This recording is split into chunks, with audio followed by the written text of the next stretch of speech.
Hello ನಮಸ್ಕಾರ ವೀಕ್ಷಕರೇ, ಮದುವೆಗೂ ಮುನ್ನ ಇದು ನಿಮಗೆ ತಿಳಿದಿರಲಿ ವಿಶೇಷ ಪಾಡ್ಕಾಸ್ಟ್ಗೆ ನಿಮ್ಮೆಲ್ಲರಿಗೂ ಆತ್ಮೀಯವಾದಂತಹ ಸ್ವಾಗತ. ನಾನು ಸುಧಾಗೌಡ. ಎಸ್ ವೀಕ್ಷಕರೇ, ನಿಜಕ್ಕೂ ಮದುವೆಗಿಂತ ಮುಂಚೆ ನಾವು ಒಂದಷ್ಟು ಸಕ್ಸಸ್ ಸ್ಟೋರಿಗಳನ್ನ ತಿಳ್ಕೊಂಡ್ಬಿಟ್ರೆ, ದಾಂಪತ್ಯ ಜೀವನಕ್ಕೆ ಸಂಬಂಧಪಟ್ಟಂತಹ ಸಕ್ಸಸ್ ಸ್ಟೋರಿಗಳನ್ನ ತಿಳ್ಕೊಂಡ್ರೆ ನಾವು ನಮ್ಮ ಮುಂದಿನ ದಾಂಪತ್ಯ ಜೀವನವನ್ನ ಹೇಗೆ ಸಕ್ಸಸ್ಫುಲ್ ಆಗಿ ಮಾಡ್ಕೋಬಹುದು ಅನ್ನೋದನ್ನ ನಾವು ತಿಳ್ಕೋಬಹುದು. ಯಾಕಂತಂದ್ರೆ ಸಕ್ಸಸ್ ಸ್ಟೋರೀಸ್ಗಳು ನಮ್ಮ ಮೇಲೆ ಬಹಳ ದೊಡ್ಡ ಮಟ್ಟದ ಪ್ರಭಾವವನ್ನ ಬೀರುತ್ತೆ. ಸೊ ಹಾಗಾಗಿ ಒಂದಷ್ಟು ಸಕ್ಸಸ್ ಸ್ಟೋರಿಗಳನ್ನ ನಿಮ್ಮ ಮುಂದೆ ಇರುವಂತಹ ಪ್ರಯತ್ನ, ಆ ಸಕ್ಸಸ್ ಸ್ಟೋರಿಗಳನ್ನ ಹೇಳೋದಕ್ಕೆ ವಕೀಲರಾಗಿರುವಂತಹ ಮಂಜುಳಾ ಮುನವಳ್ಳಿಯವರು ನಮ್ಮ ಜೊತೆಗಿದ್ದಾರೆ. ಬನ್ನಿ ಒಂದು ಕಾರ್ಯಕ್ರಮಕ್ಕೆ ವೆಲ್ಕಮ್ ಮಾಡೋಣ. ಮೇಡಮ್ ನಮಸ್ತೆ, welcome to the show. Thank you. Yes ma'am, success ಸ್ಟೋರೀಸ್ಗಳು ನಮ್ಮ ಮೇಲೆ ಬಹಳ ಇಂಪ್ಯಾಕ್ಟ್ ಆಗುತ್ತೆ, ಒಂದು ಇನ್ಸ್ಪಿರೇಷನ್ ಸಿಗುತ್ತೆ. ಸೊ ಎಷ್ಟೋ ಜನ ಸೆಲೆಬ್ರಿಟಿ ಕಪಲ್ಗಳು ಡೈವರ್ಸ್ ಮಾಡ್ಕೊಂಡಾಗ ಅವರೇ ಡೈವರ್ಸ್ ಮಾಡ್ಕೊಂಡಿದ್ದಾರೆ, ನಮ್ದು ಯಾವ ಲೆಕ್ಕ ಅಂಥೇಳಿ ನಾವು ಹೇಗೆ ಇನ್ಫ್ಲೂಯೆನ್ಸ್ ಆಗ್ತೀವೋ ಅದೇ ರೀತಿ ಒಬ್ಬ ಸೆಲೆಬ್ರಿಟಿ ಕಪಲ್, ಫಾರ್ ಎಕ್ಸಾಂಪಲ್ ನಾವು ನೋಡೋದಾದ್ರೆ ಶಿಲ್ಪಾ ಶೆಟ್ಟಿ ಅಂಡ್ ಅವರ ಹಸ್ಬೆಂಡ್ ಲೈಫ್ನ ನೋಡೋದಾದ್ರೆ ಒಂದಷ್ಟು ಜನರಿಗೆ ಖಂಡಿತ ಇನ್ಸ್ಪೈರ್ ಆಗೇ ಆಗುತ್ತೆ.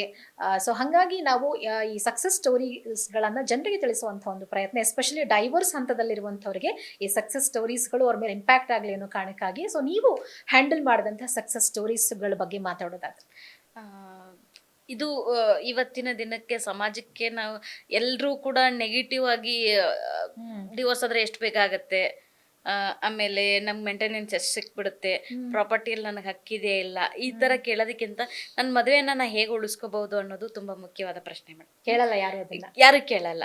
ಸೊ ಹಂಗೆ ಕೇಳಿದ್ರಲ್ಲಿ ಸುಮಾರು ಕಡಿಮೆ ಜನದಲ್ಲಿ ಮೆಜಾರಿಟಿ ಹೆಣ್ಮಕ್ಳು ಮೆಜಾರಿಟಿ. ಯಾಕಂತ ಹೇಳಿದ್ರೆ ಅವ್ರಿಗೆ ನನ್ನ ಗಂಡ ಬೇಕು, ನನ್ನ ಡಿಪೆಂಡೆನ್ಸಿ, ನನ್ನ ಮಗು ಇದೆ, ಸಣ್ಣ ಪುಟ್ಟ ತಪ್ಪುಗಳು ನನ್ನ ಕಡೆಯಿಂದ ಆಗಿದೆ ಆದ್ರೆ ನಾನು ಸರಿ ಮಾಡ್ಕೊಡ್ತೀನಿ ಅನ್ನೋದು. ಇದಕ್ಕೆ ನಾನು ಬೆಸ್ಟ್ ಉದಾಹರಣೆ ಹೇಳ್ಬೋದಂದ್ರೆ ನಮ್ಮ ನಾರ್ತ್ ಕರ್ನಾಟಕದ ಕಡೆ ಹೆಣ್ಮಕ್ಳು ತುಂಬಾ emotionally they are very pure ಅಂತ ಹೇಳ್ಬೋದು ಮೇಡಮ್. ಅವ್ರಿಗೆ ಗಂಡ ಬಿಟ್ರೆ ಬೇರೆ ಯಾವ ಪ್ರಪಂಚ ಇರೋದಿಲ್ಲ ಅಂತ ಹೇಳ್ಬೋದು. ಅಂತದ್ರಲ್ಲಿ ಬೆಂಗಳೂರಲ್ಲಿ ಯಾವ್ದೋ ಒಂದು IT ಕಂಪ್ನಿಯಲ್ಲಿ ಗಂಡ ಕೆಲ್ಸಕ್ಕೆ ಬಂದಿರ್ತಾನೆ, ಆಮೇಲೆ ಸ್ವಲ್ಪ ದಿನ ಆದ್ಮೇಲೆ ಹೆಣ್ಮಗಳನ್ನೂ ಕರ್ಕೊಂಡ್ ಬಂದಿರ್ತಾನೆ. ಇಲ್ಲಿ ಯಾವ್ದೋ ಹೆಣ್ಮಗಳ ಪರಿಚಯ ಆಗತ್ತ ಅವನಿಗೆ, ಸಂಸಾರ ಬೇಡ ಅನ್ಸುತ್ತೆ, ಮಗ ಬೇಡ ಅನ್ಸುತ್ತಾನೆ. ಅಂತ ಟೈಮಲ್ಲಿ ಏನ್ ಮಾಡ್ತಾನೆ, ಹೆಂಡತಿಗೆ ಬೇಕಂತ ಪ್ಲಾನ್ ಮಾಡ್ಬಿಟ್ಟು ತವ್ರ ಮನೆಗೆ ಕಳಿಸ್ಬಿಡ್ತಾನೆ. ಸ್ವಲ್ಪ ದಿನ ಊರ್ಗ್ ಹೋಗು ಅಂತ.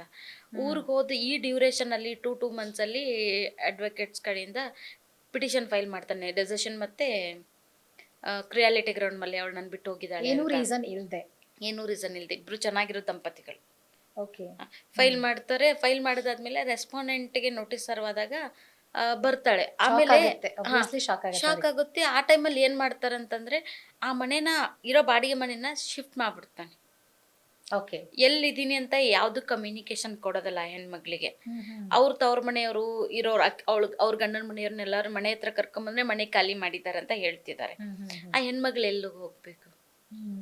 ಇಂಥ ಕಷ್ಟದಲ್ಲಿ ಹೆಣ್ಮಕ್ಳು ತುಂಬಾ ಎಮೋಷನಲ್ ಡಿಸಿಷನ್ ತಗೊಳ್ಳೋ ಸಾಧ್ಯತೆಗಳಿರುತ್ತೆ. ಅಂತ ಟೈಮಲ್ಲಿ ನಮ್ಮ ಆಫೀಸಿಗೆ ಬಂದು ಕೇಳಿದಾಗ ಪ್ರಯತ್ನ ಮಾಡೋಣ ಅನ್ನೋದು ಮಾತು ಹೇಳಿದ್ವಿ. ಯಾಕಂದ್ರೆ ಯಾವುದೋ ಒಂದು ಕ್ರಿಮಿನಲ್ ಕೇಸು, ಯಾವುದೇ ಒಂದು ಸಿವಿಲ್ ಕೇಸ್ ಬಂದಾಗ ನಿಮಗೆ ಇಷ್ಟು ಭಾಗ ಬರುತ್ತೆ, ಈ ಕೇಸಲ್ಲಿ ನೀವು ಅಕ್ವಿಟಲ್ ಆಗ್ತೀರಿ ಅಥವಾ ನಿರಪರಾಧಿ ಆಗ್ತೀರಿ, ಇಲ್ಲ ನಿಮ್ ಕನ್ವಿಕ್ಷನ್ ಆಗ್ತದೆ ಅಂತ ನಾವು ಮೆಟೀರಿಯಲ್ ಆಬ್ಜೆಕ್ಟ್ ನೋಡ್ಬಿಟ್ಟು ಹೇಳ್ಬೋದು. ಈ ಮದುವೆ ಮತ್ತೆ ಈ ಡಿವೋರ್ಸು, ಈ ಫ್ಯಾಮಿಲಿ ಕೋರ್ಟ್ ಅನ್ನೋದು ಇದು ಕಂಪ್ಲೀಟ್ಲಿ 2 ಮನಸ್ಥಿತಿಗಳ ಮೇಲೆ ಡೆವಲಪ್ ಆಗಿರ್ತಕ್ಕಂಥದ್ದು ಮೇಡಮ್ ಇದು. ಹಾಗಾಗಿ ನೋಡ್ಬೋದು ನಮ್ಮ ಫ್ಯಾಮಿಲಿ ಕೋರ್ಟು ಎಲ್ಲಿದೆ ಅಂತ ಹೇಳಿದ್ರೆ ಶಾಂತಿನಗರ, ಸುಧಾಮನಗರದಲ್ಲಿದೆ. ಈ ಕಡೆ ಗುಜ್ಜರಿಗಳ ಅಂಗಡಿ, ಈ ಕಡೆ ಕಸದ ತೊಟ್ಟಿ. ಅಲ್ಲಿ ಮುರಿದ ಮನಸ್ಸುಗಳು, ಅದೊಂಥರ ಟ್ರಯಾಂಗಲ್ ಶೇಪ್ ಮಾಡ್ಸಿರ್ತಕ್ಕಂಥ ಪ್ಲೇಸ್ ಅಲ್ಲಿ ಕಟ್ಟಿದಾರ ಅನ್ನೋ ತರ ಏನೋ ಇದೆ. ಇಲ್ಲಿ ಮುರಿದ ಮನ್ಸುಗಳು ಒಂದಾಗೋದಿಲ್ಲ, ಅಲ್ಲಿ ಗಲೀಜ್ ಕ್ಲೀನ್ ಆಗೋದಿಲ್ಲ, ಇಲ್ಲಿ ಮುರಿದ ಪಾರ್ಟ್ಸ್ ಗಳನ್ನ ವಾಪಸ್ ಎಷ್ಟ್ ಜೋಡ್ಸಿದ್ರು ಅದು ಕರೆಕ್ಟ್ ಆಗೋದಿಲ್ಲ ಅನ್ನೋ ತರ. ಆ ತರ ಬಂದಾಗ ನಮ್ಮ ಏನು ಕೌಟುಂಬಿಕ ಕಾನೂನಿನಲ್ಲಿ ಮೀಡಿಯೇಷನ್ ಅಂತ ಒಂದು ಆಪ್ಷನ್ ಇದೆ, ಕನ್ಸಲೇಷನ್, ಮೀಡಿಯೇಷನ್. ಅಲ್ಲಿ ಒಬ್ರು ಮೀಡಿಯೇಟರ್ ಇರ್ತಾರೆ ಮೀಡಿಯೇಷನ್ ಸೆಂಟರ್ ಅಲ್ಲಿ, ಇವ್ರ ಪರವಾಗಿ ವಕೀಲರಿರ್ತಾರೆ, ಅವ್ರ ಪರವಾಗಿ ವಕೀಲರಿರ್ತಾರೆ. ಆ ಟೈಮಲ್ಲಿ ನಮ್ದು ಫಸ್ಟ್ ಪ್ರಿಯಾರಿಟಿ ಇರೋದು ರೀಕನ್ಸಲೇಷನ್, ನಮಗ್ ಬೇಕು ನನ್ ಗಂಡ ಅನ್ನೋದು. ಸುಮಾರು 5-6 ತಿಂಗಳು ಓಡಾಡಿಸ್ತಾ ಹೆಣ್ಮಗಳನ್ನ, ಏನು ರಿಸಲ್ಟ್ ಬರ್ಲಿಲ್ಲ, ಮೀಡಿಯೇಷನ್ನು ಫೇಲ್ ಆಯ್ತು, ವಾಪಸ್ ಕೋರ್ಟಿಗೆ ಹೋದ್ವಿ. ಕೋರ್ಟಲ್ಲೂ ಕೂಡ ನಮ್ಮ ಅಬ್ಜೆಕ್ಷನ್ಸ್ ಆಯ್ತು. ಆ ಟೈಮಲ್ಲಿ ಬಂದ್ಬಿಟ್ಟು ನಂಗೆ ಇನ್ನೊಂದ್ಸಲ ಮೀಡಿಯೇಷನ್ ಬೇಕಂದ. ಆ ಮೀಡಿಯೇಷನ್ ಅಲ್ಲಿ ನಿಂಗೆ ಎಷ್ಟು ದುಡ್ಡು ಬೇಕು ಹೇಳು, ಕೊಟ್ಬಿಡ್ತೀನಿ, ಡಿವೋರ್ಸ್ ಮುಗಿಸ್ಕೊಂಡ್ಬಿಡೋಣ ಅಂತ. ತನ್ನ ಮಗುನ್ ಬಗ್ಗೆ ಅವನಿಗೆ ಚಿಂತೆ ಇಲ್ಲ, ಹೆಂಡತಿ ಬಗ್ಗೆ ಚಿಂತೆ ಇಲ್ಲ. ಆ ಮ್ಯಾರೇಜ್ ಅನ್ನ ಮುಗಿಸ್ಕೊಳ್ಳೋದ್ರಲ್ಲಿ ಆತರ ಇದ್ದ. ಯಾಕೆ ಅವನ ಆತರ ಡಿಸಿಷನ್ ಬಂದಿದ್ ಮ್ಯಾಮ್?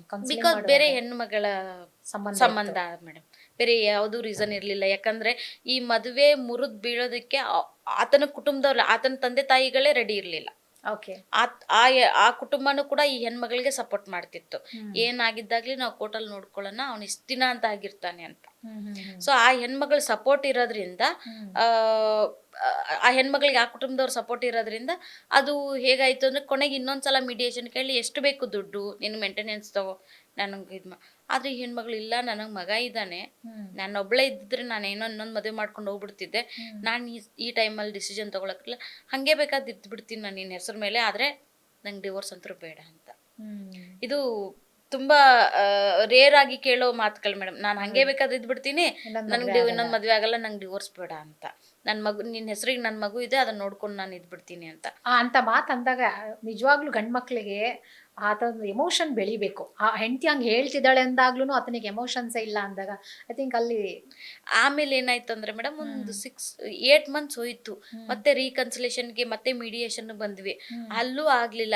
ಈ ಡ್ಯೂರೇಷನ್ ಅಲ್ಲಿ ಆ ಏನು ಯಾರ ಜೊತೆ ಸಂಬಂಧ ಐತಲ್ಲ ಆ ಹುಡುಗಿ ಮದ್ವೆ ಆಯ್ತು. ಬೇರೆ ಮದ್ವೆ ಆಯ್ತು. Automatically he has a no option. ಆಗ ಇಲ್ಲ, ನನ್ಗೆ ನನ್ನ ಹೆಂಡತಿ ಬೇಕು ಅಂತ ಬಂದು ಕೇಸ್ ಮುಗಿಸ್ಕೊಂಡ್ರು. ಬಹುಶಃ ಅಲ್ಲಿ ಏನೋ ಡಿಫ್ರೆನ್ಸ್ ಆಫ್ ಒಪಿನಿಯನ್ ಬಂದಿರತ್ತೆ. ಡಿಫ್ರೆನ್ಸ್ ಆಫ್ ಒಪಿನಿಯನ್ ಇರ್ಬೋದು, ಆ ಹೆಣ್ಮಗಳಿಗೂ ಕೂಡ ನನ್ನ ಎರಡನೇ ಹೆಂಡತಿ ಅಂತ ಇರ್ಬೋದು, ಇಲ್ಲ ಇವ್ರಿಗಿಂತ ಬೆಟರ್ ಚಾಯ್ಸ್ ಸಿಕ್ಕಿರ್ಬೋದು. ಸಾಕಷ್ಟು ಏನೇ ಅವ್ರ ಮಧ್ಯೆ ಏನು ಆಗಿದೆ ಗೊತ್ತಿಲ್ಲ ಮೇಡಮ್. ಆ ಕುಟುಂಬ ಈಗ ಸುಖಿ ಕುಟುಂಬ ಅಂತ ಹೇಳ್ಬೋದು.